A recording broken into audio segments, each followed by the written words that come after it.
CGCast começando para você, seja muito bem-vindo, eu sou Daniel Ibarra e este é mais um podcast do Clube dos Generais. Levante e arrumem suas coisas, vamos de pé, de pé, de pé! Hoje nós vamos falar sobre uma das maiores operações de guerra da história, a Operação Barbarossa, o ataque dos exércitos alemães contra a União Soviética, a invasão da União Soviética em 21 de junho de 1941. Comigo, sempre eles, esses dois tchutchuquinhos do papai, Glênio Madruga, Renato Kloss, tudo bom, queridos? Ô, louco, até preparei aqui, saudações Bull, saudações Mac, saudações ao ouvinte, a todos que acompanham o CG. Seria a Operação Barbarossa a maior invasão de todos os tempos de um território? Eu não sei. Então vamos ver, né? Você vai me dizer, Paulo. Vamos ver. E aí, Mac, tudo bom? Tudo jóia, saudações cavalarianas, Bull Paulo, ouvinte querido, que podia ter escolhido qualquer outra coisa para ouvir hoje, mas resolveu confiar a nós esses minutos da sua audiência e da sua atenção. Muito obrigado e seja bem-vindo a mais um CGCast. Isso aí. Muito bom. Ô, Mac, temos alguns prolegômenos aí pro início ou podemos tocar o pau no negócio? Temos efemérides do dia 21 de julho, dia da gravação desse lindo episódio. Em Santa Catarina, tempo parcialmente nublado, temperatura agradável, porém, contudo, todavia, em operações pela história, no ano de 1798, forças de Napoleão Bonaparte derrotaram o exército otomano perto do Cairo, na Batalha das Pirâmides. Oba! Você começou a falar e eu entendi Batalha das Piranhas. Eu falei, puta que eu pariu. Como assim, né? Não fazia assim, mas tudo bem. Essa é a minha mente pregando peças. Em 1861, em plena Guerra da Secessão, primeira batalha de Bull Run, em Manassas, na Virgínia, primeira grande batalha da guerra, terminou em uma vitória para o exército confederado. Em 44, tropas americanas desembarcam em Guam, começando uma batalha que terminaria só no dia 10 de agosto de 44. E em 1977, mais pertinho da gente, ocorreu o início de uma guerra entre a Líbia e o Egito que ninguém lembra, porque ela durou apenas 4 dias. Ninguém lembra e ninguém se importa. Maravilha. Mais alguma coisa, Mac? É isso.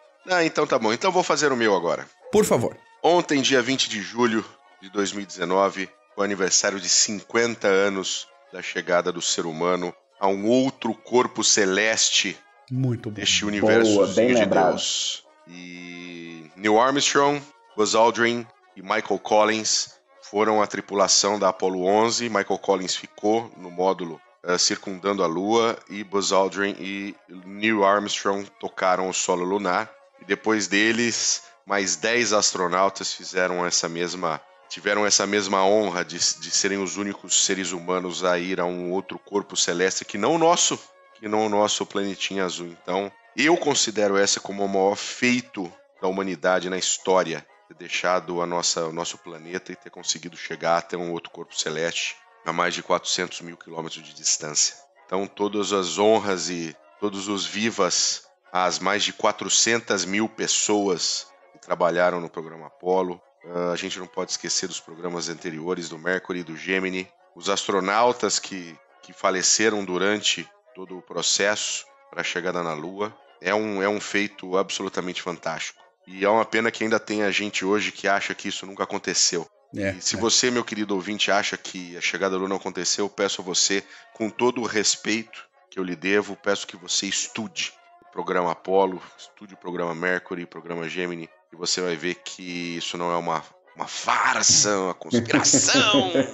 Pois é, vou fazer uma parte aqui. Faça a parte. Que não é do meu costume, mas eu tô me sentindo estranho nos últimos episódios. Isso vai continuar, eu acho que por mais uns 2 ou 3 ainda. Todo o crédito também a toda a equipe de ciência de exploração espacial da União Soviética para essa conquista americana, que completou agora 50 anos, porque se não fosse a União Soviética no encalço, e se não fosse no início da década de 60 a União Soviética tá na frente na corrida espacial, talvez não tivesse acontecido. Então essa pressão também tecnológica Foi aquele a mais, né, Mac?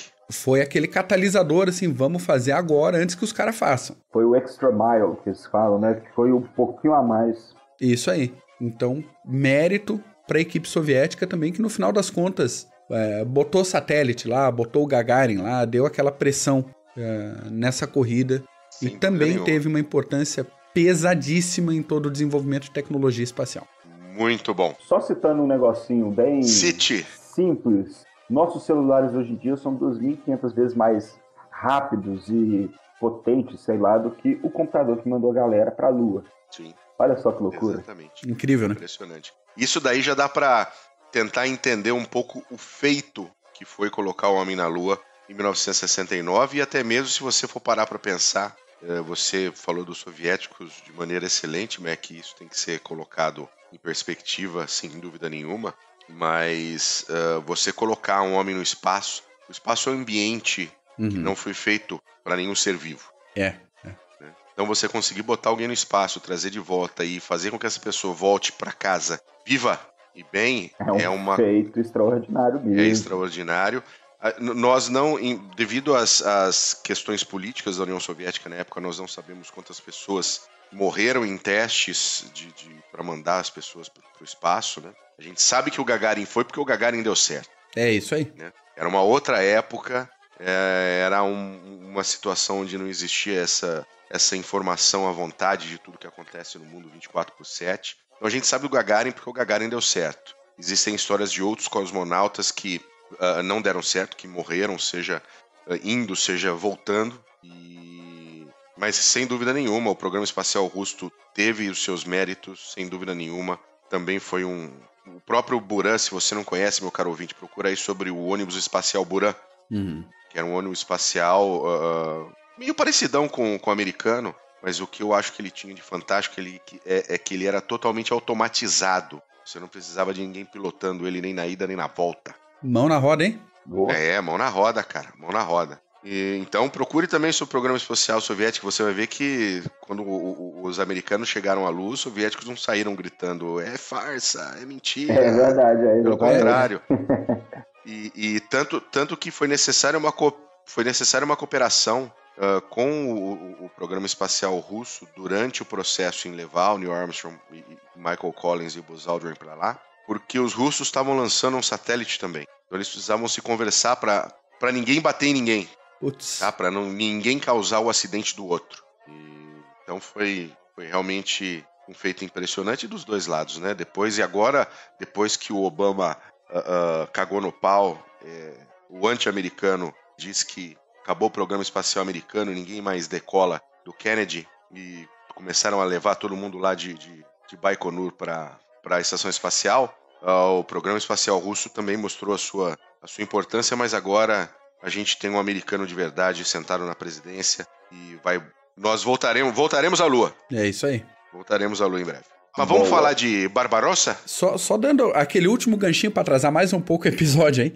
Fala. O que você falou, Bu, foi pontual para essas teorias da conspiração de o homem nunca pisou na Lua. Os mais interessados em provar que isso era uma farsa eram os soviéticos. E eles, na época, absorveram a informação e falaram, ok. Reconheceram, né? Esse pedaço da corrida a gente não conseguiu chegar antes e tudo bem. Então, com todo o monitoramento que eles faziam, com toda a conversa, com todo o acompanhamento, informação contra informação, se não caiu naquela época, né, não tem o que falar hoje em dia. Mas é isso aí, bora para 41. Muito bem, vamos lá, 1941, um pouquinho antes, 28 aninhos antes.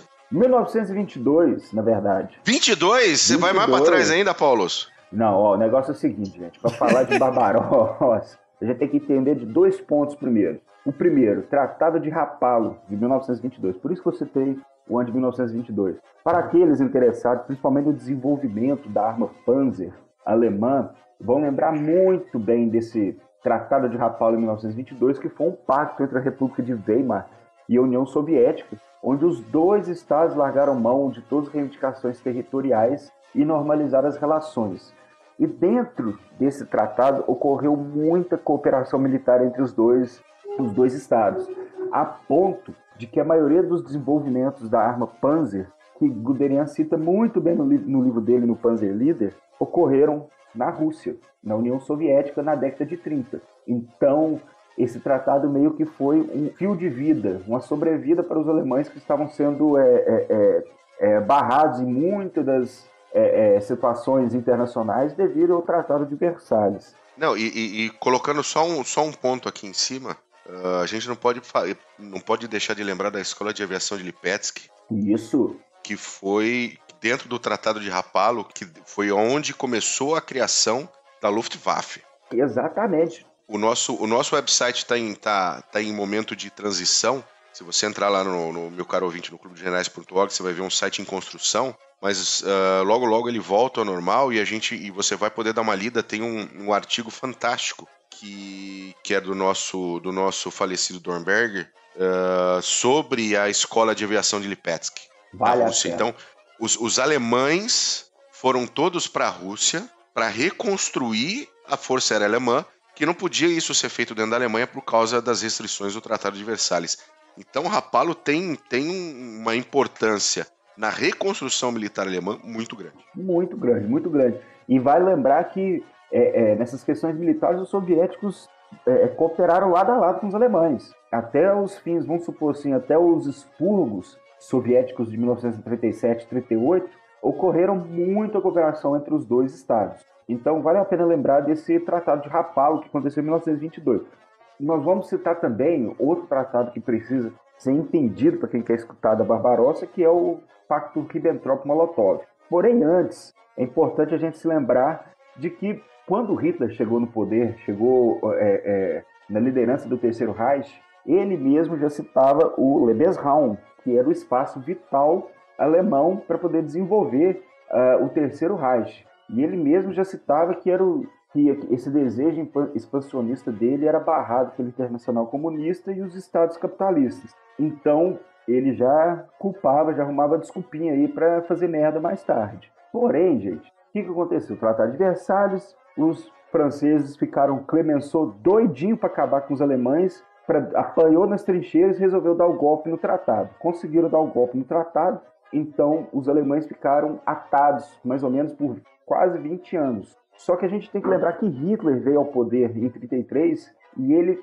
com a série de golpes audaciosos, colocou de volta a Alemanha no xadrez internacional, que são chamados de Machtproben. Eu não sei falar alemão. Só para a gente lembrar, ouvinte, 34, rearmamento do Reich. 35, restabelecimento do serviço militar obrigatório. 36, ocupação da Renânia e participação da Guerra Civil Espanhola, o famoso laboratório do Reich, onde a Wehrmacht e a Luftwaffe fizeram seus testes. 1937, declaração de nulidade do Tratado de Versalhes. Hitler pegou o tratado e limpou a bunda com ele. 1938, Anschluss, anexação da Áustria e dos Sudetos. 1939, invasão do Memel e da Tchecoslováquia. Os ingleses e os franceses, observando aquilo, falou, porra, o caldo tá entornando. Vai sobrar pra gente daqui a pouco. E vieram com o tema do corredor de Danzig. Eu acho que todos os ouvintes vão lembrar do corredor de Danzig, ou corredor polonês, das aulas de história do ensino médio. Ou seja, depois da Primeira Guerra Mundial, junto do Tratado de Versalhes, Clemenceau pediu para dar esse corredor polonês aos poloneses, essa garantia de saída para o Báltico. E os alemães ficaram muito putos. Eles ficaram muito putos, porque Danzig, naquela época, que fazia parte da Prússia Oriental, era uma cidade alemã, uma cidade de cultura totalmente alemã, que foi simplesmente, mudou de lado da noite para o dia, que virou de Danzig, hoje é Gdansk, né? Virou Gdansk, que era do lado de Königsberg, e você separou o Reich em 2 pedaços. Os alemães ficaram muito pé na vida com isso, que gerou muitas reclamações. Porém, seguindo apenas nesse arremedo que nós estamos fazendo da parte política antes da Segunda Guerra Mundial, vale lembrar que Neville Chamberlain, o primeiro-ministro britânico, era primeiro-ministro, não era, Bull? Era o primeiro-ministro na época. Tinha prometido à Polônia, em meio àquela bagunça toda pós-1939, setembro de pós-1939, que a Inglaterra iria preservar a independência polonesa, de todos os jeitos. E para garantir esse pacto que Neville Chamberlain fez junto dos poloneses, ele viajou para a Rússia para falar com Stalin, para pedir ajuda para garantir a conclusão dessa promessa. Só que Stalin era muito safado, bicho. Ele já viu e pensou assim, porra, entra uma guerra capitalista ali e uma paz, eu prefiro a guerra e deixa eles se matarem. Posso fazer um ponto aqui, pontuar uma questão aqui? Por favor, Bu. Especificamente com a questão do namoro tanto da Grã-Bretanha quanto da França com a União Soviética. A maioria das negociações, elas tanto França quanto a Grã-Bretanha, a maioria das negociações com o Stalin, eles enviavam diplomatas de baixo escalão.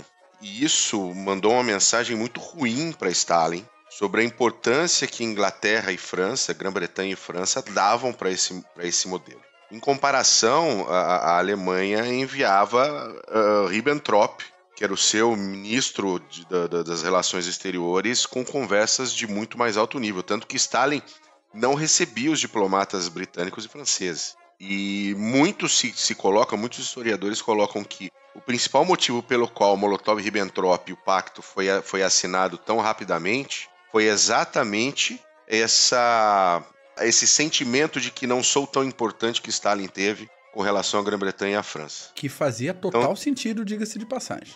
Então, pro britânicos e franceses não souberam trabalhar e evitar o pacto Molotov e Ribbentrop que acontecesse. Foi basicamente, Molotov e Ribbentrop aconteceu da maneira que aconteceu, com cláusula secreta de partilha da Polônia, etc., muito porque Grã-Bretanha e França não se empenharam para fazer um pacto com Stalin e evitar que a Alemanha pudesse virar todos os seus canhões depois para o oeste. Então isso é um ponto que precisa se deixar claro aqui. Foi mais uma falha do governo Chamberlain durante esse processo, né? O medo da guerra acontecer novamente e todo aquele trauma que existia por causa da Primeira Guerra Mundial, de homens de vilarejos inteiros simplesmente desaparecerem, né? Morrerem na guerra, era muito forte tanto na França quanto na Inglaterra. Ainda então, sangrava, né? Exatamente. Então, foram uma geração inteira quase que perdida. Então, isso trouxe alguns desdobramentos que levavam a esse tipo de tratamento. O próprio Acordo de Munique, que foi visto como uma grande vitória na época, a gente olha hoje e vê que é uma piada. Uma piada, exatamente. Uma piada. Né? O Paz do Nosso Tempo, aquela coisa toda, quando ele voltou da Alemanha, porque era a busca desesperada para que não houvesse guerra. Isso, e basicamente. Foi foi em vão. Né? Foi em vão, totalmente em vão. Foi em vão porque, e ouvinte, você tem que prestar muita atenção nisso que o Bull falou, que ele resumiu muito bem esse banho-maria que se seguiu antes do conflito da Segunda Guerra Mundial, que os franceses e os ingleses estavam tentando retardar todo como se diz, esses indícios que nós teríamos, de fato, num futuro próximo, um conflito. Então, Stalin viu que ele tinha muito mais a lucrar com os alemães, fazendo um pacto com os alemães do que com a França e a Inglaterra. E Stalin não perdeu tempo e assinou junto dos alemães o pacto Ribbentrop-Molotov, que, segundo Stalin, fez ele ganhar 2 aninhos. Aí, para reerguer um pouco suas forças que foram humilhadas na Finlândia, humilhadas, vale lembrar, foram humilhadas na Polônia. Polônia não, minto, Finlândia. Só dar esse grito. Finlândia! Viva a Finlândia! Beijo, Zukov! Mas beleza, gente. Então foi esses 2 pactos, né, que eu falei no começo. Primeiro o Tratado de Rapallo e depois esse Ribbentrop-Molotov entre a União Soviética e os alemães. E no finzinho, 2 aninhos aí para Stalin desenvolver um pouco mais as suas forças, que foram destruídas primeiro em 37, 38 pelos expurgos e depois na campanha finlandesa. Não vale a pena citar Kalkengol, Oriente, porque não teve impacto significativo. Porém, gente, agora já citando a questão da Barbarossa. O que acontece? Em 1940, a França tinha acabado de ir pro ralo quando Hitler confidenciou a Ribbentrop que o pacto com Moscou, Ribbentrop-Molotov, tinha visto uma guerra de longa duração. E uma vez que ela foi curta, ele não era mais necessário. Desculpa de amarelo é comer barro. Todo mundo já sabia. Todo mundo sabia que ele estava de conversinha. Então, no dia 30 de setembro, em meio à heróica salvação da Inglaterra pelos aviões da RAF, Hitler mandava Von Paulus, grande Von Paulus, esse aí é danado. Esse é bom, hein? Esse aí é danado, nossa senhora. Atrás do Amesa ele é perfeito. Hitler manda Von Paulus a redigir o plano de ataque à União Soviética. Agora, Raeder, Göring, Brauchitsch Todos falaram para Hitler, não faz isso, chefe, não faz isso, pelo amor de Deus. Vamos embora, vamos pegar os ônibus das 11 e vamos embora, chefe. Não mexe com a Rússia, não. Porra nenhuma. Hitler queria tomar a Rússia, queria tirar a Rússia da guerra antes que a Inglaterra pudesse se recuperar e antes dos americanos poderem entrar no teatro de operações.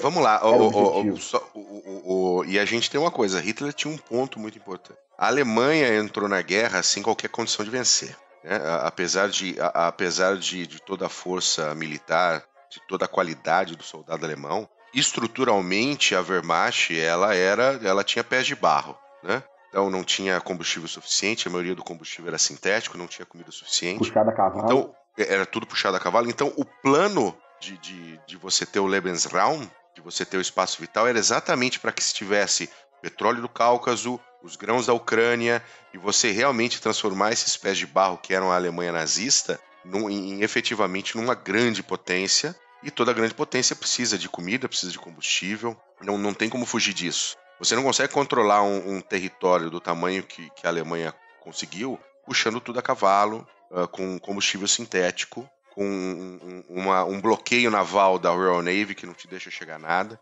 Então, o que Hitler queria era até fazia sentido, na minha modesta opinião. Mas é igual o Japão, né, cara? Foi cutucar onça com a vara curta e aí não tem o que fazer, né? Virou contra ele. Como diz o Yamamoto, segundo as más línguas falam que ele teria dito que o Japão tinha 6 meses para resolver a guerra com os Estados Unidos, senão não ia dar pé.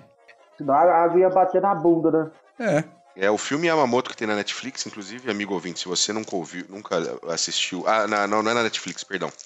É no Amazon Prime. Ou então no seu Jack Sparrow de confiança.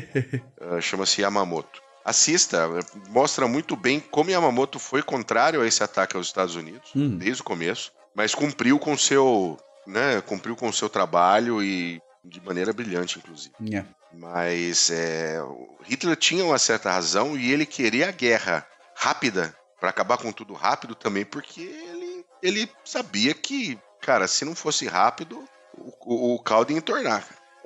Não tinha muita... A verdade é que ele não tinha muita margem para erro. Não tinha nenhuma.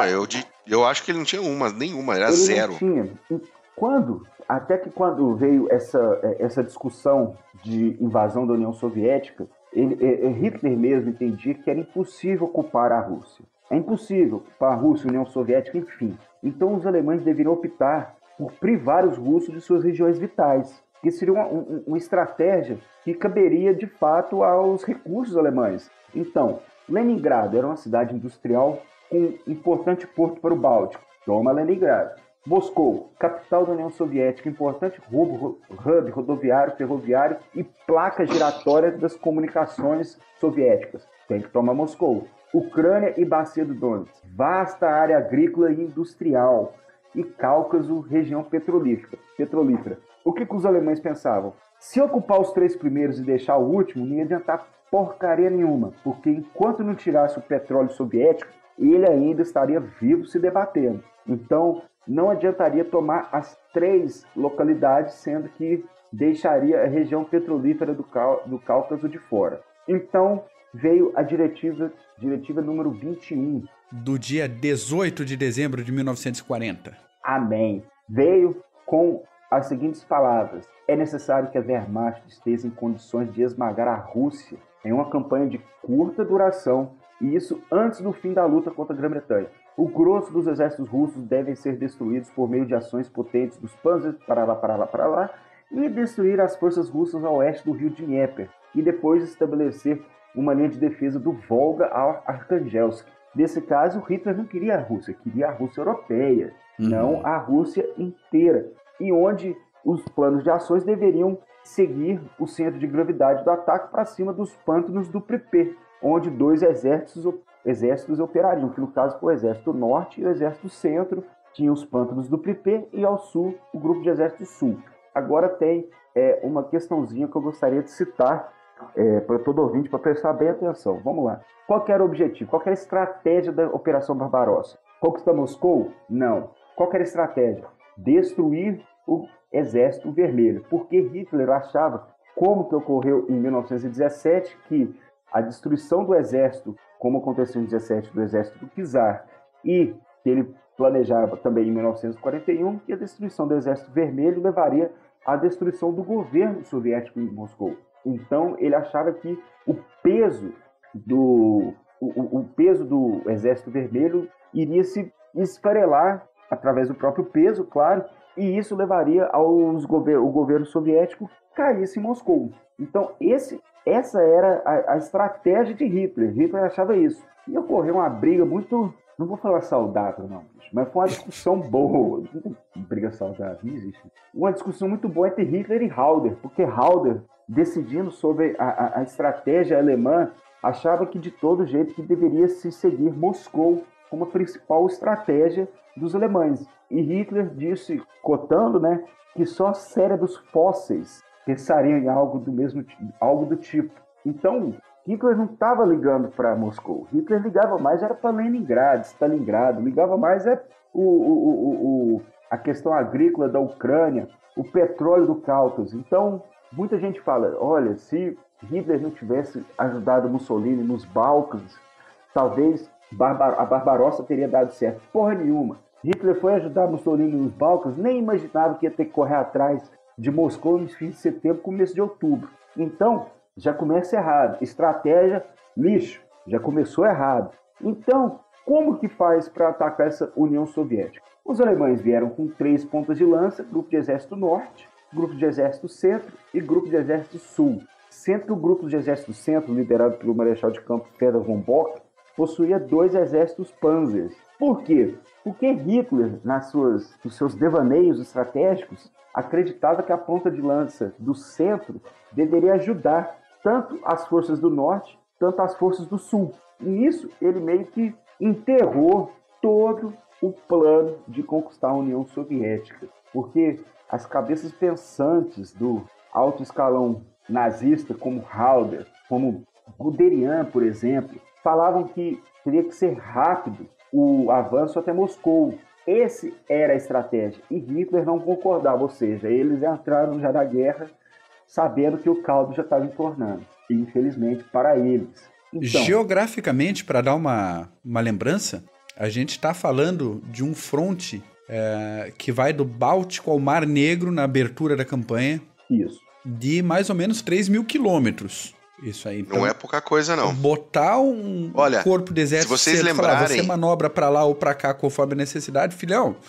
Não é como assim, dar volta na Bélgica e dar, né? Olha, exatamente. Vamos comentar uma coisa. A gente falou no PHM sobre a guerra Irã-Iraque e a gente criticou o Iraque abrir um fronte de 600 quilômetros. Exato.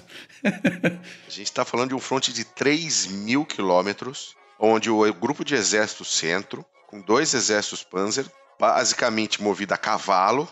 Você tem que lembrar de linha, suprimento, logística. Gente, quem ganha guerra é logística, tá? Isso, exatamente. Logística ganha guerra. Não adianta Panzer sair correndo na frente se não acompanha. Não adianta, não vai ter combustível, não vai ter comida, não vai ter peça de manutenção, não vai ter roupa pro filho da puta do bisonho. Não adianta. Não adianta. E o mais importante, quantas vezes que Hitler mandou Guderian, por exemplo, parar os Panzers para esperar a retaguarda? Então. Exatamente. Diversas Agora, vezes. a gente está comentando sobre o Cáucaso, só eu quero pontuar uma coisa. Hitler tinha o Hitler tinha um plano B, caso o petróleo do Cáucaso não acontecesse, que era o fronte da África do Norte, que era o Africa Corps entrando através do Egito para o petróleo do Oriente Médio. O plano B de Hitler era esse. Só que, cara, não deu certo em lugar nenhum. Não deu nem o primeiro nem o segundo. Não deu certo em lugar nenhum. Porra, mas nós citamos no começo do podcast a questão de ser a maior invasão, sei lá, a maior operação, não sei, a gente tem que lembrar também dos exércitos persas contra os gregos, mas, poxa, 121 divisões, 4 milhões de soldados, 3.500 panzers, 7.000 canhões de campanha e mais 2.000 aeronaves. Não é pouca bosta não, né, pra juntar e botar todo mundo escondidinho do outro lado da fronteira. Mais 625 mil cavalos finlandeses e romenos. Tem mais isso, né? Isso. E quem fazia frente a isso tudo? 4 frentes soviéticas. A frente da Finlândia, pelo general Meretskov. A frente do Báltico, com o general Voroshilov. A frente da Bielorrússia, com o marechal Timoshenko. E a frente da Ucrânia, com o marechal Budeni. 118 divisões de infantaria, 20 divisões de cavalaria e 46 divisões blindadas. Agora, vale lembrar que dessas frentes, qual frente que estava mais,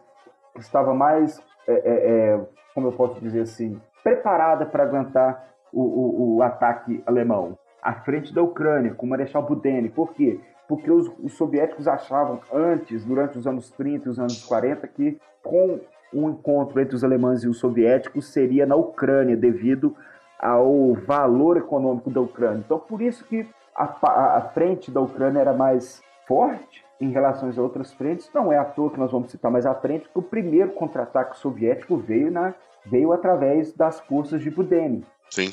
Então, foi o primeiro contra-ataque soviético que não adiantou muita coisa, mas nós vamos citar um ponto interessante aqui que vai quebrar uns mitos aí, principalmente junto ao ouvinte. Gente, 22 de junho de 1941, às 3 da manhã, se dá início à Operação Barbarossa, a invasão da União Soviética pelas forças do Reich.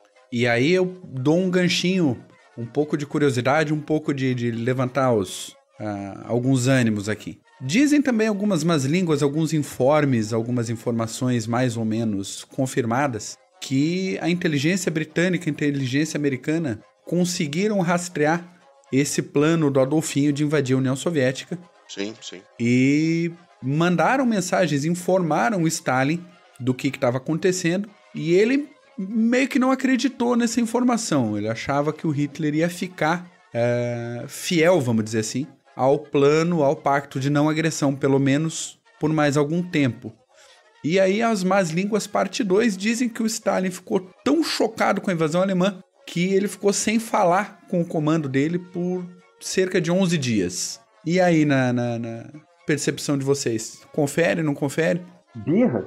Eu sempre ouvi falar nisso, eu nunca li efetivamente, mas de que ele realmente foi avisado. Tem até a questão do Sorge, o espião alemão soviético, que também informou sobre essa situação. Eu acho que inclusive ele foi avisado pelos próprios britânicos, mas eu não sei até quando isso é verdade, porque se você pensar em Stalin, será que ele seria tão ingênuo assim em achar que Hitler efetivamente cumpriria até o final? E outra coisa, o próprio serviço de inteligência dele era tão ruim assim que não conseguiu ver 150 divisões parados na porta da casa dele? Esse que é o X da questão para mim. O que acontece? Na minha opinião, Stalin sabia com louvor tudo o que estava acontecendo. Reportes de fronteira sobre a massificação das tropas alemãs, ele tinha esses reportes. Ele tinha também algumas notícias da inteligência soviética sobre aeronaves alemãs que foram derrubadas, que estavam aeronaves de reconhecimento. Foram vários indícios. Não é à toa que existe até um livro que é dedicado apenas para discutir se Stalin sabia ou não da Barbarossa. Então, é meio que o ouvinte vai ter que ler e tirar suas próprias conclusões sobre se Stalin estava agindo sabendo do que estava acontecendo ou se ele estava agindo de forma de surpresa, como se diz, me pegaram de calças arriadas. Eu acredito que ele sabia sim, porque uma coisa é saber que tem uma invasão para chegar e outra coisa é acreditar que eles vão invadir de fato. A massificação das forças alemãs estava acontecendo, mas será que vai invadir? Será que vai invadir? Invadiu. Então, na minha opinião, ele sabia sim do que estava acontecendo e ainda fez birra aí quando ele viu que o caldo entornou. Ficou esses dias aí sem falar com o alto escalão soviético, meio de birra, sei lá. Mas, enfim, toda vez que eu cito aqui, quando a gente conversa aqui no CGCast, no PHM, a gente cita o comando do ar, né? Eu acho que até uns PHM no CGCast para trás, nós citamos a questão dos israelenses na guerra do Yom Kippur, se eu não me engano, também destruindo todas as aeronaves egípcias, dos árabes, enfim. Isso. No dia 22 de junho, né, pouco depois das 3 da madrugada, 30 bombardeiros da Luftwaffe cruzaram a fronteira soviética e destruíram 10 aeródromos militares. Essa leva se seguiu como maior, onde, no amanhecer, 500 bombardeiros alemães, junto de 270 Stukas e 580 aeronaves de combate, pulverizaram 66 aeródromos soviéticos. Então, já na primeira manhã de guerra, os soviéticos perderam só 1.900 aeronaves. Só. Porque depois de 3 semanas de combate, a Luftwaffe tinha afirmado ter derrubado, destruído 6.300 aeronaves soviéticas. É muita coisa o que eles fizeram. Junto disso tem as ações dos Brandenburgers, que é importante citar também, que se infiltraram na retaguarda das forças soviéticas, cortaram fios de comunicação, espalharam pânico da retaguarda, tomaram de antemão pontos-chave como pontes, cruzamentos rodoviários e ferroviários. Então, essas foram algumas ações, mas é importante nós citarmos também os ataques iniciais dos alemães. Nós vamos citar os ataques iniciais até fins de julho, os ataques até fins de agosto e o ataque a Moscou, que nós entendemos que é o fim da Barbarossa, porém não vamos detalhar muito porque a Batalha de Moscou vira um CGCast, né? Sem dúvida Então nenhuma. é importante já deixar o ouvinte ligado aí. Porém, no dia 22 de junho, gente, no eixo norte, as forças panzers do 4º grupo penetraram rumo aos estados do Báltico e teve já a primeira batalha importante da frente soviética, a Batalha de Rasenay. Agora, por que eu não vou citar essa batalha aí? Porque a gente tem que forçar o ouvinte a ir lá no clubedogenerais.org e ler o artigo sobre a Batalha de Rasenay. É um belo artigo. Né? Exatamente. Agora, só dando um spoilerzinho aí, que foi a primeira vez que os alemães tiveram contato de fato com os massivos carros de combate soviéticos, principalmente os KV-1 e KV-2, e só conseguiram destruir esses mastodontes com fogo de 88mm, dos famosos canhões alemães de 88mm. A queima-roupa, senão não destruíram. Então tá aí já o primeiro choque dos alemães. Tem um livro muito interessante que nós já citamos aqui no CGCast, que é o 100.000 marmitas de gelo dos italianos na frente russa, e o livro cita quando os italianos, marchando para a frente de batalha, encontram um KV-1 destruído. E quando eles viram um KV-1, eles falaram: bicho, vamos voltar, porque o canhão que a gente tem aqui não arranha esse tanque. Como que nós vamos fazer? E os caras ainda lutaram por 2, 3 anos lá na frente russa. No eixo central, nós temos 2 batalhas importantíssimas, que primeiro foi a defesa da fortaleza de Brest, que terminou apenas no dia 29 de junho. Então, as forças de Guderian tiveram que avançar e depois esperar o resto das tropas que estavam tentando limpar a fortaleza de Brest, e a primeira batalha de cerco da União da Frente Leste, Batalha de Bialystok-Minsk, onde 417.000 prisioneiros soviéticos caíram para os alemães. E mais um choque de realidade: os alemães não possuíam forças suficientes para fechar os bolsões, para fechar os cercos. Então, muito desses cercos, muitos soldados soviéticos fugiram. No entanto, desse primeiro cerco, da Batalha de Bialystok-Minsk, 417.000 prisioneiros soviéticos foram para campos de concentração alemães, na região da Polônia e no leste alemão. No sul, gente, teve, como eu disse, as forças de Budenne eram as mais preparadas. Então, com o avanço alemão, ocorreu a Batalha de Dubno, ou, como muitos chamam, a Batalha de Brody, que ocorreu do dia 23 de junho até o dia 30. Amigo ouvinte, essa foi a maior batalha de tanques da história da guerra, tá bom? Opa, não é Kursk? Não é Kursk, não é Pokrovka, não é Kursk, é Brody. Maior batalha de tanques. Então já vamos quebrando uns paradigmas aí junto do ouvinte. 3.800 tanques soviéticos contra 800 panzers do general von Kleist. Agora, os russos não possuíam coordenação entre suas forças, os russos não possuíam rádios de comunicação entre os tanques. Então esse contra-ataque foi em vão. Lembrando só um detalhezinho, né? Diz as más línguas que a comunicação entre os tanquistas russos dentro do tanque, o comandante e motorista e etc., era no tapa, né? Vira direita, vira esquerda, era no tapão, era no chutão nas costas. Chutinho no ombro. Chutinho no ombro pro cara fazer. Eu nunca efetivamente li isso, mas tem cara de russo, né? É o famoso toque me voe. Vai um pra frente, se você me enxergar, me segue. Essa era a estratégia. Então, já no começo da guerra, os russos com os T-34, com KV-1, KV-2, porém sem essa coordenação e sem comunicação, foram presas fáceis para os panzers do general von Kleist. Para lembrar, o general von Kleist que chegou na Ucrânia e queria montar um exército ucraniano de 2 milhões de ucranianos para batalhar contra os russos, o que foi rechaçado pelo alto comando alemão e que depois se mostrou que seria uma estratégia relevante, porque os ucranianos odiavam os soviéticos. Vale lembrar do Holodomor. Então, gente, nessas primeiras batalhas, essas batalhas iniciais de final de junho, julho e agosto, nós temos que lembrar então da batalha também de Smolensk, onde as forças do von Bock rumaram junto ao Berezina, atravessaram a Mítica, Lindstalin, que na verdade Mítica não tinha nada, e atingiu o subúrbio de Smolensk no dia 16 de julho. Gente, 300 mil soldados soviéticos prisioneiros. O golpe foi tão grande que os soviéticos tiveram que ficar na defensiva até outubro.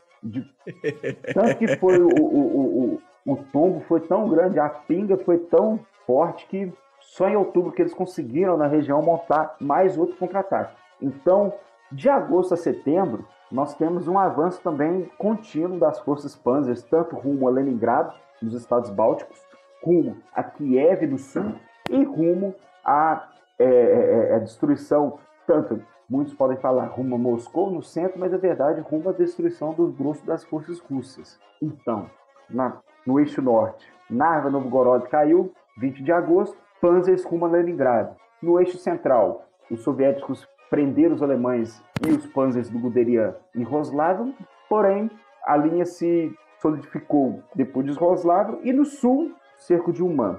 Então depois, gente, só para correr um pouquinho, para não ficar um pouco bagunçado, nós tivemos a Batalha de Kiev. Kiev foi a maior batalha, vamos supor, da Barbarossa até então. Foi a mais bem sucedida, Kessel Lastani, não sei como que eles chamam, que é as batalhas de cerco. A maioria das forças soviéticas estavam concentradas ao redor de Kiev, e os alemães foram espertos, usaram tropas do exército do centro, junto das tropas do exército do sul, e cercaram as forças de Kiev. Agora, Stalin ficou muito puto com essa batalha de Kiev. De novo? De novo. Agora, nisso ele ficou muito puto, porque no dia anterior ele tinha prometido pro Churchill que Kiev, Leningrado e Moscou nunca cairiam em mãos alemãs. No dia seguinte ele já perdeu Kiev.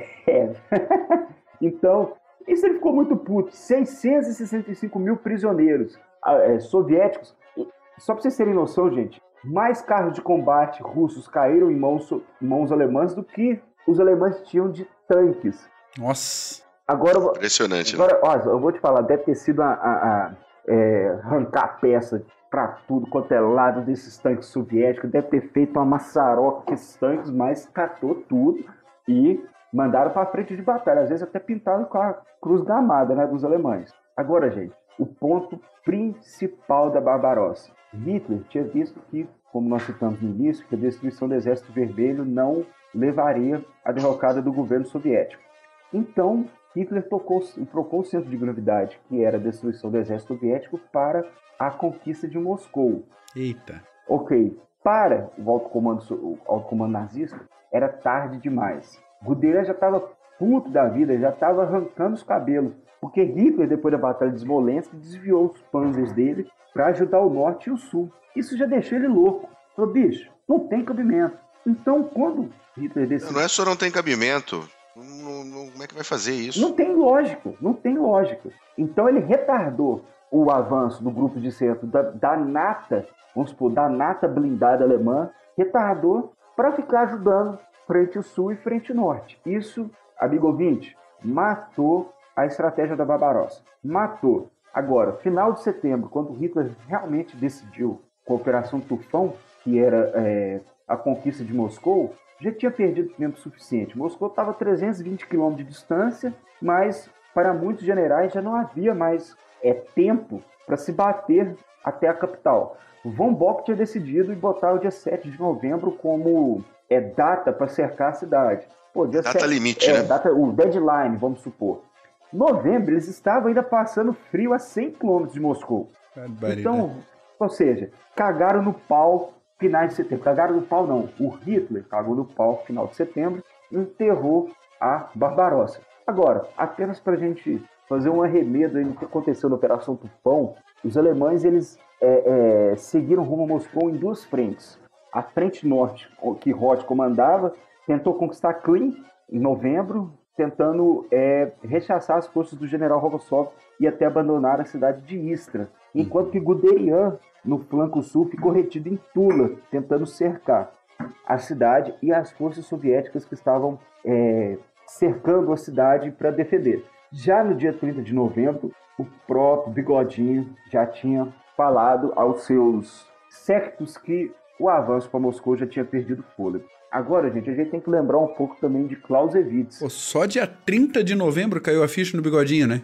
Só dia 30 de novembro. Sendo que para Halder, Guderian, Braustich, mas um monte de generais, essa ficha já tinha caído em setembro. Só que o Bigodinho foi que nem São Tomé, só acreditava vendo. E esperou até dia 30 de novembro para cair a ficha. Agora, gente, algo importante de lembrar. Clausewitz sempre falava que o avanço sempre vai perdendo fôlego. Todo avanço, na medida que vai se distanciando, vai perdendo fôlego. E foi o que aconteceu com as forças alemãs.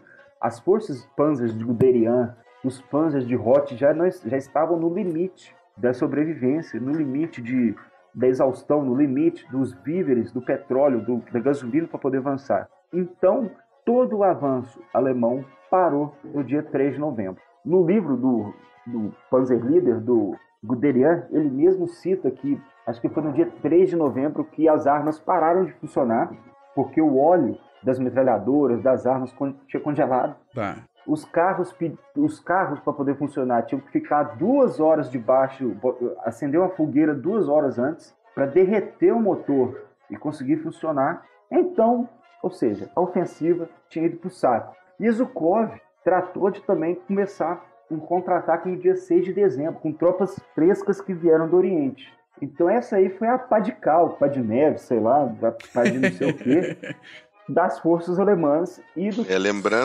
lembrando que esse foi o pior inverno em 140 anos. É a lei de Murphy. Os caras culparam os Balcãs. Os Balcãs sempre foi a maçã da discórdia da política europeia e começaram a falar que foram para os Balcãs. A culpa é do Mussolini. Uhum. Culpa do Mussolini, culpa daquele filho da puta do Hitler lá e da estratégia caduca que ele desenhou para a Operação Barbarossa. E nisso, gente, nós temos o fim da Operação Barbarossa com a parada dos Panzers a mais ou menos 20 quilômetros do subúrbio de Moscou. Então, muitas unidades de reconhecimento já conseguiam observar a cúpula do... Como é que é aquela cúpula lá em Moscou? Lá, esqueci o nome, gente. Aqueles prédios coloridos lá. Esqueci o nome. Mas eles conseguiam já observar no horizonte, só que ficou na memória desses soldados das pontas de lanças alemãs, das Reich, que quase chegou também em Moscou. Ficou no sonho para 42, que depois ficou para 43, e em 44 eles já estavam correndo já um tempão para poder salvar o Reich. Agora, quais foram as surpresas dos alemães junto a Barbarossa? Primeiro, o soldado russo é um soldado de primeira classe. Quem disse isso? Ewald von Kleist. Realmente, o soldado russo era aquele soldado que aguentava as privações do terreno, as privações do clima, de uma forma bem mais resiliente do que os alemães. Vale lembrar também que os russos estavam no terreno deles. Outra, a abundância e qualidade do material soviético. Sturmoviks cada vez mais numerosos nos céus soviéticos, Katyusha cada vez mais barulhentos e cada vez mais eficazes, e artilharia cada vez mais numerosa. Dificuldade do terreno russo e o general Enver. Muita gente também culpa os 3 generais russos, dezembro, janeiro e fevereiro, como os generais mais fugidos. Mas eu vou falar para você, viu? Em muitas situações, o outono foi muito pior para o avanço alemão do que o próprio inverno. A Raputitsa, como os alemães, como os russos também chamavam, né? A Raputitsa parou o avanço nazista em fins de outubro, começo de novembro, retardou muito o avanço dos Panzers, mas se juntar a Raputitsa, você junta com os erros do Hitler, né? A falta de capacidade, principalmente também a falta de entendimento na capacidade de regeneração das forças soviéticas, algo que não foi contado, não foi levado em consideração. Vale lembrar também o que o Hitler disse para o Guderian, já em fins de setembro, começo de outubro, que Guderian, se eu tivesse acreditado nos números que você tinha me passado em relação às forças soviéticas, eu nunca teria entrado em guerra contra a Rússia. Porra, se eu fosse um cabeçudo mesmo. Eu tinha me virado a mão na beiça do Hitler. Fácil. Porra! Pô, gente, isso aí, então, com os cumprimentos do Clube dos Generais, CGCast Unternehmen Barbarossa ou Operação Barbarossa, vale lembrar que foi em alusão a Frederico Barbarossa, Frederico I, imperador alemão, muita gente fala que é o símbolo de masculinidade dos alemães. E você tem que ficar citando isso aí pra minha filha, viu? A gente conhece. Quando começa a falar isso aí é porque nego tá dando bote aí tá com a bunda dando bote. Mas é isso tá aí. no bumbum guloso. É o bumbum guloso. É isso aí, gente. Isso aí é a Operação Barbarossa, erros e mais erros de Hitler. Podemos observar como com a má estratégia, aliado a condições quase que impenetráveis do terreno soviético, da vastidão soviética, levou a mais essa campanha militar desastrada que foi a Operação Barbarossa. Quero colocar um ponto aqui que eu acho importante também. Os finlandeses, durante a Operação Barbarossa, os finlandeses eram aliados dos alemães, não por questões ideológicas, muito mais por questões geopolíticas. Os russos invadiram a Finlândia e tomaram um pau primeiro para depois conseguir efetivamente ocupar parte da Finlândia. E quando teve a Operação Barbarossa, os finlandeses tomaram parte no avanço, mas o que eles fizeram além de suprir os alemães com alguns materiais, eles empurraram de volta as forças soviéticas que estavam ocupando parte do território finlandês até onde era a fronteira e depois não trabalharam mais para frente, né? Eles estavam ali no setor norte de Leningrado, perdão. Mas no fim das contas, o que eles queriam era dar o troco nos russos pela própria invasão da Finlândia, né? Depois deu tudo errado de novo. É normal. Mas não tem problema, eles estavam ali querendo botar os russos para correr, que é sempre algo interessante. Ô, Bu, não só os finlandeses, a gente tem que citar também os romenos, os húngaros, os eslovacos, que cruzaram também. E vale lembrar também que a Operação Barbarossa era para começar dia 12 de junho. Ela começou dia 22 de junho porque os húngaros não queriam marchar. E Hitler ficou dobrando esse tempo inteiro até os húngaros decidirem entrar também na Operação Barbarossa. Então, precisamos lembrar dos italianos com a divisão alpina. Italianos. Vamos falar de novo. Leiam 100 mil marmitas de gelo, por favor. Livraço. Livraço. Fantástico livro. Mas a Barbarossa foi uma operação gigantesca que tinha, na minha modesta opinião, ela tinha alguma chance de dar certo se Hitler tivesse ouvido quem efetivamente entendia de guerra e de estratégia. Mas muito bom que ele não ouviu, né? E foi um sacode meu rei, coisa linda dos soviéticos. O que gera isso que você falou, outra discussão. Tá, a Barbarossa tivesse dado certo, cai Leningrado, cai Stalingrado, cai Moscou, ainda assim, muito provavelmente, os soviéticos manteriam uma linha além dos Urais e, com mais ou menos tempo, voltariam à carga. E daí, como que isso ia acontecer? E qual o desenvolvimento da guerra? Sem dúvida nenhuma, os russos não sairiam da guerra. Exato. A questão é que os alemães teriam algum tempo com o petróleo do Cáucaso nas mãos, né? Os grãos ali da Ucrânia eles já tinham conseguido. Eles chegaram no momento de colheita, então eles já tinham conseguido todos os grãos da Ucrânia para o exército alemão. Teriam mais uma época de colheita. Então, de repente, a guerra iria se estender. E aí é tudo punhetação, tá, gente? Com certeza. Famoso Si, né? O famoso C. Mas assim, a guerra teria se estendido por mais 2-3 anos, talvez. E aí, talvez, nós tivéssemos a bomba nuclear em Berlim e aquela porcariada toda. Então... E vale lembrar também que a cúpula soviética já estava se retirando de Moscou, já em fim de novembro, para refazer o quartel-general e continuar dando combate aos alemães. Então, mesmo que se Moscou caísse já lá nos fins de dezembro, a guerra continuaria.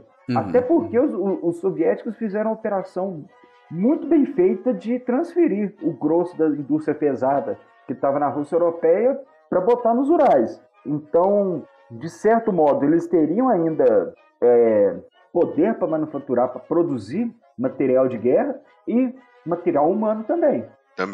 Então, sem eles iriam... Eu acredito que se quisesse derrotar mesmo a Rússia, ia ter que ter Panzer até Vladivostok. Senão não ia. Então tá bom, gente. Muito bom. Ô, Mac, temos, e Paulos, temos aí indicaçõezinhas de livrinhos para os nossos ouvintes? Eu tenho uma aqui. Você tem, Mac? Eu tenho uma também, mas manda tu antes. Vamos ver que qualquer coisa a gente vai citar o mesmo. Operação Barbarossa, Geoffrey Jukes, editora Hennes. Para começar bonitinho, na editora Hennes. Editora Hennes que moldou o caráter aí, ó, de muita gente. Então, pode ler que esse livro é bom. Você só vai achar em sebo, tá, gente? Em sebo. Pela internet, ou se você for dar aquela garimpada no sebo aí da tua cidade, mas a editora Hennes, infelizmente, não existe mais. Livrinho básico, ilustrado, mas bem embasadinho, legal. Curtinho, legal. Pro início de pesquisa vale a pena. Só para dar uma pinceladinha para depois, para quem quiser se aprofundar cada vez mais na Operação Barbarossa. Mas, gente, é só ir numa ida no sebo, você já acha uns 3, 4 livros sobre Operação Barbarossa de fácil leitura, livros que não são maçantes, de fácil entendimento, então, mão na massa. Maravilha. Boa, vai lá, Mac. A minha indicação é para quem é tarado pelas armas blindadas como eu. O livro se chama The Tanks of Operation Barbarossa, Soviet versus German Armor on the Eastern Front, de um sujeito chamado Boris Kavalerchik. São 280 páginas de puro deleite. Livro lançado pela Pen and Sword Military em 2018, livro recente. E o autor compara pontos fortes, pontos fracos, detalhes de projeto e características de uso dos blindados, tanto alemães quanto soviéticos, no fronte leste. É imperdível para quem gosta de blindados, de tanques. Ele vai botar alguns mitos no chão, como a gente já iniciou no PHM sobre o T-34, mas vai trazer outras coisas que também baixam um pouco a bola da maravilhosidade da engenharia alemã nos blindados. Então, sobra arame farpado para todo mundo aí, livraço. E esse sim, com o link da Amazon, todo mundo já conhece, aí, link de associado, comissãozinha, não preciso me alongar nisso. Gente, só mais um livrozinho. Na verdade, eu não ia citar esse livro, porque o que acontece? Esse livro se chama Duelo de Titãs, do David Glantz. Só que esse livro, a versão portuguesa, a versão traduzida, o cara traduziu que nem a bunda dele. Esse livro é muito ruim. A tradução que eu tô falando. Pariu. Porque o livro original do Glantz, o Glantz é uma autoridade em guerra, em Barbarossa, guerra entre os alemães e os soviéticos. Ele é uma das maiores autoridades. Vários livros. E esse livro é sensacional. Só que esse livro, por ouvinte, eu recomendo ler em inglês. Por quê? Porque a tradução em português, o cara traduziu que nem a bunda dele. Tá horrível. Eu lembro, só pra vocês terem noção, do Smith citando uma vez lá no CG que tava puto porque não tava conseguindo ler o livro de tão ruim que era a tradução. Então, é um livro que o ouvinte pode procurar, mas se quiser de fato ler, que conta toda a guerra entre alemães e russos, entre Alemanha e União Soviética, mas a versão em português, cagaram no pau. Muito bom. Eu vou dar também uma indicaçãozinha aqui. Eu não li esse livro ainda, tá? Tá na minha listinha aqui. Chama-se Barbarossa, a invasão da União Soviética pela Alemanha nazista em 1941, do autor Will Fowler, da editora M. Brooks. Tá? Excelente. Tá em português. Vai estar o nosso linkzinho da Amazon para ele lá, para você dar aquele help para o Clube dos Generais. Eu não li ainda, não sei se é um ótimo livro, se é um bom livro, se é um livro ruim, mas está aí a indicação em português. Parece ser muito bom. Boa. E para quem quer relatos de primeira mão, não é um livro sobre a Barbarossa, mas tem elementos sobre a Barbarossa e sobre guerra blindada e sobre resistência. A Guerra Não Tem Rosto de Mulher, da Svetlana Alexievich. Baita livro. Fantástico. Muito bom. Gente, muito obrigado por ter ficado até agora com a gente, falando de Barbarossa. Mac, Paulus. É nóis. É nóis. Um abraço, meus queridos. Obrigado a todo mundo e estamos aí. Um abraço, tchau.